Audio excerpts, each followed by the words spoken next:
यदि किसी की अकाल मृत्यु हुई है तो उसका श्राद्ध कब करें? बच्चों का श्राद्ध कब करें? सौभाग्यवती स्त्री का श्राद्ध कब करें? ऋषि सन्यासियों का श्राद्ध कब करें? इसके बारे में हम जानेंगे। दोस्तों, श्राद्ध की 16 तिथियां होती हैं। पूर्णिमा, प्रतिपदा, द्वितीया, तृतीया, चतुर्थी, पंचमी, षष्ठी, सप्तमी, अष्टमी, नवमी, दशमी, एकादशी, द्वादशी, त्रयोदशी, चतुर्दशी और अमावस्या। यदि किसी एक तिथि में व्यक्ति की मृत्यु होती है, चाहे वह कृष्ण पक्ष की तिथि हो या फिर शुक्ल पक्ष की, श्राद्ध में जब भी यह तिथि आती है और जिस तिथि में व्यक्ति की मृत्यु हुई है, उस तिथि में उसका श्राद्ध करने का विधान है। हिंदू कैलेंडर के अनुसार श्राद्ध भाद्रपद शुक्ल पूर्णिमा से आश्विन कृष्ण अमावस्या तक कुल 16 दिनों तक चलता है। हर दिन 16 दिनों के लिए अलग अलग दिन का श्राद्ध होता है। अक्सर जिस तिथि को व्यक्ति की मृत्यु हुई है, श्राद्ध में पड़ने वाली उस तिथि को उसका श्राद्ध किया जाता है।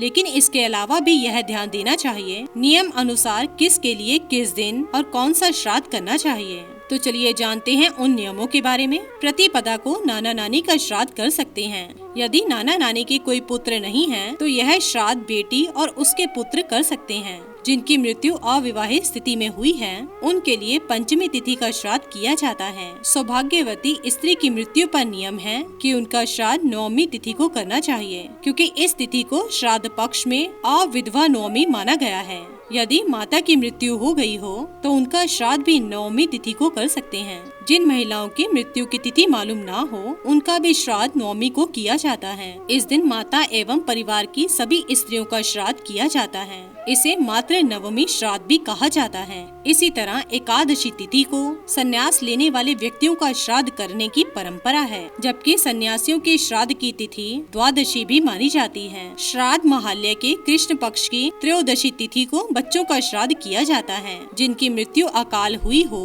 या जल में डूबने, शस्त्रों के आघात या विषपान करने से हुई हो, उनका चतुर्दशी की तिथि में श्राद्ध किया जाता है। सर्वपितृ अमावस्या पर ज्ञात अज्ञात सभी पितरों का श्राद्ध करने की परंपरा है। इसे पितृ विसर्जनी अमावस्या, महालय समापन आदि नामों से जाना जाता है। पूर्णिमा को मृत्यु प्राप्त जातकों का श्राद्ध केवल भाद्रपद शुक्ल पूर्णिमा अथवा अश्विन कृष्ण अमावस्या को किया जाता है। इसे प्रोष्ठपदी पूर्णिमा भी कहा जाता है। इसके अलावा बच गई तिथियों को उनका श्राद्ध करें जिनका उक्त तिथि को निधन हुआ है, जैसे द्वितीया, तृतीया, चतुर्थी, षष्ठी, सप्तमी और दशमी। तो दोस्तों, जाना आपने नियम अनुसार श्राद्ध पक्ष में किस दिन किसके लिए कौन सा श्राद्ध करना चाहिए। इसी के साथ ही दोस्तों, अगर आपको ये वीडियो पसंद आया हो तो इसे आप लाइक कीजिए, अपने दोस्तों रिश्तेदारों के साथ शेयर कीजिए और सब्सक्राइब कीजिए। साथ ही साथ बेल आइकन को प्रेस करें ताकि नया नोटिफिकेशन आप तक सबसे पहले पहुंच सके। धन्यवाद दोस्तों।